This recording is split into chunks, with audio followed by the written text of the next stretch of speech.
हम ये विचार कर रहे हैं कि कलयुग में कृष्ण जी आएंगे, क्या लेने आएंगे इस देश में जहाँ सरेआम उनकी गैया कट रही है? किस भाव से आएंगे ठाकुर जी इस देश में? मेरे भाई बहनों, जिन गाय माता के लिए कन्हैया इस धरती पर पधारे, सरेआम मेरे भाई बहनों जो गो हत्या हम करवा रहे हैं,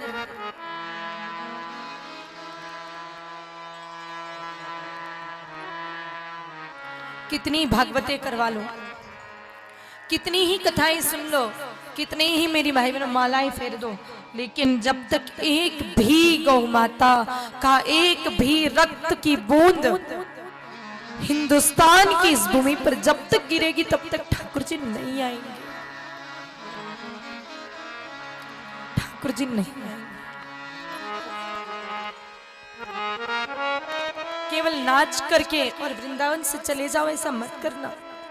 ठाकुर जी की नगरी में आए हो ना तो उनकी पीड़ा समझिए। आज तो ठाकुर जी भी पीड़ित हैं, हमारे कन्हैया भी प्रसन्न नहीं है। आज तो खुद कन्हैया प्रसन्न जब नहीं है, वो भी पीड़ित हैं, तो हम कहां से प्रसन्न रह सकते हैं? मेरे भाई बहनों विचार करिए। एक एक गौ माता की जिम्मेदारी लीजिए, एक एक गौ माता की सेवा की जिम्मेदारी लीजिए। कथा सुन के नाच नचाकर हम चले जाते हैं अपने घरों में और अपनी ही जीवन में इतने व्यस्त हो जाते हैं कि हमें पता ही नहीं कि इस देश में क्या चल रहा है। मेरे भाई बहनों, कल जो सेवादार आए थे ना बाबा के, गोपेश बाबा के, बोल रहे थे दीदी इतने दिन हो गए बाबा सोए भी नहीं है, रात को दिन रात उस केस में लगे हुए हैं। तो देश के हमारे साधु संत इतना प्रयास कर रहे हैं, अरे क्या पढ़िए इनको, बैठे बैठे राम क्यों नहीं भजते ये आश्रमों में, क्यों मालाएं नहीं जपते, क्यों इतना प्रयास कर रहे हैं, अपने प्राणों को हथेली पे लेकर के भाग रहे हैं, दौड़ रहे हैं गौ माता के लिए। और हम मेरे भाई बहनों, आप आश्चर्य करेंगे कि इतनी बड़ी घटना हुई, टनों में जब गोमांस मिला तो डीएम को सस्पेंड करने की बात हुई, लेकिन उस मांग को लेकर के कितने लोग गए? 30 लोग। वो डीएम भी हंस रहा था, अरे तुम टोपी वाले होते ना तो यहाँ 30 लाख लोग जमा होते, 30 लोग आए हो तुम मुझे सस्पेंड कराने, क्या खाक सस्पेंड कराओगे तुम 30 मिलके मेरे को? ये तो हमारी हालत है मेरे भाई बहनों। जब असल में धर्म की बात आती है तब हम पीछे हो जाते हैं। क्यों जब आपके घर में जब नेताजी वोट लेने आते हैं तब आप क्यों उनसे नहीं कहते कि हमारे देश में गौ हत्या को लेकर कोई कानून बनाओ? जब डेमोक्रेसी है हिंदुस्तान में, जब लोकतंत्र है, जब प्रजा ही सब कुछ है, तो क्यों प्रजा ऐसे आज गूंगी बहरी होकर के बैठी है? किस चीज का इंतजार कर रहे हो आप? एक दिन की 80,000 गौ माताएं देश में कट रही हैं, अब और कौन सा पाप बड़ा हो उसका इंतजार आप कर रहे हो? और कब आप जगोगे मेरे भाई बहनों? एक तो कुंभकर्ण था जो 6 महीने में कम से कम एक बार जगता था। आज सनातनियों की स्थिति तो उन कुंभकर्णों से भी गई बीती है, कुंभकर्ण से भी गए बीते हैं। आजादी का पहला आदेश होना चाहिए था हिंदुस्तान में गौ हत्या बंद हो। 75 साल हो गए, चंद रुपयों के लालच में वोट दे देते हैं, लेकिन किसी से ये डिमांड नहीं करते कि हमारे देश में जब तक कोई गौ हत्या बंदी का कानून नहीं लाएगा तब तक हम वोट नहीं देंगे।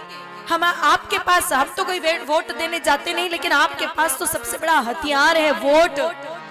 मेरे भाई बहनों, थोड़ा जागृत होइए, थोड़ा उन नेताओं के दिमाग में बात डालिए कि गौ माता की हत्या हो रही है। जिस वृंदावन में बैठकर हम कथा सुन रहे हैं, 40 गौ माताओं की हत्या करके सड़कों पर डाल दी थी कुछ दिन पहले। ये कृष्ण भूमि में हो रहा है, तो विचार करो कि पूरे देश की क्या हालत होगी। जहाँ ठाकुर जी ने अपनी लीलाएं पूर्ण की हैं, वहां पर अगर ऐसी हालत है तो उससे हम समझ सकते हैं कि पूरे देश की क्या स्थिति और परिणाम क्या निकला।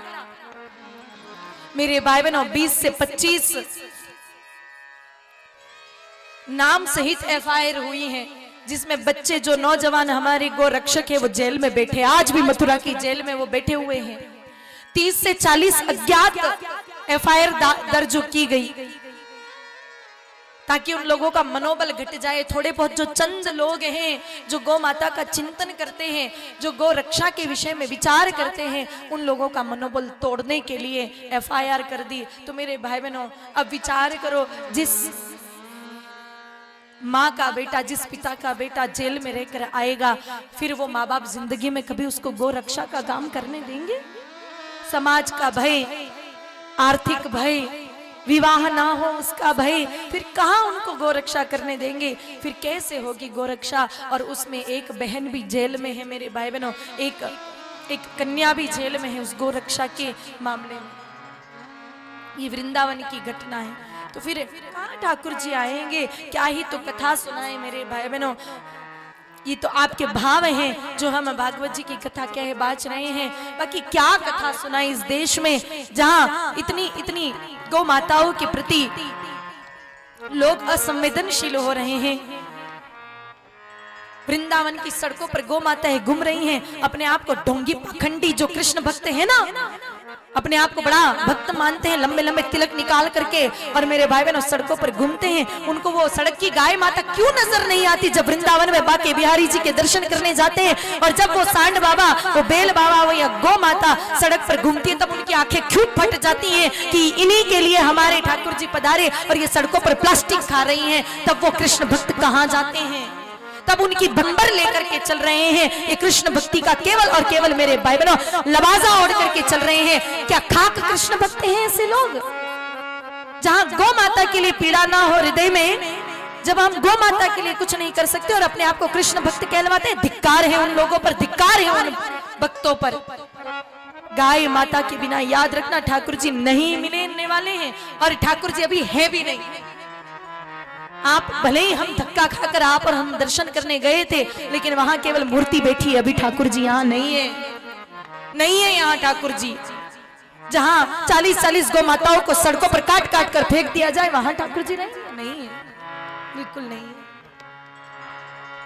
ठाकुर जी को ढूंढना हो तो जाओ किसी गौशाला में, जाइए किसी चिकित्सालय में, वहां पर किसी बीमार गाय माता की अपने हाथ से मलहम पट्टी लगाइए, किसी भूखी गाय माता जी को आप भोजन कराइए, वहां मिलेंगे कृष्ण। बाकी कहीं मिलने वाले नहीं, मंदिरों में नहीं रहते मेरे कृष्ण, किसी मेरे भाई बहनों हवेली में नहीं रहते हमारे ठाकुर जी। हमारे ठाकुर जी तो गोष्ठ में रहते, गैयाओं के संग रहते।